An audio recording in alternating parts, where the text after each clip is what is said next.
Once you got that down, let's come over to the Splunk Admin Workshop.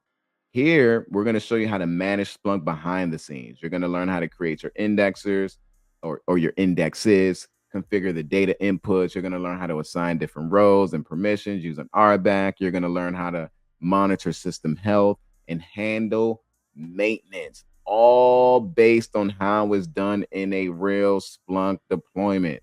Right, this is going to be ideal for Splunk administrators, SIM administrators, infrastructure support engineers, including system admins. This is ideal for those roles you're trying to get into. It doesn't matter if you have Splunk experience or not. Every single workshop here, we're going to be breaking it all down into building blocks. All right. We're not going to be throwing PowerPoints at you. We're not going to have long lectures. It doesn't matter if it's the Ansible engineers, Bash scripting, Linux admin, Python automation, Splunk admin. Everything is going to be broken down for you in basic building blocks that we're going to be hands-on keyboard building up together.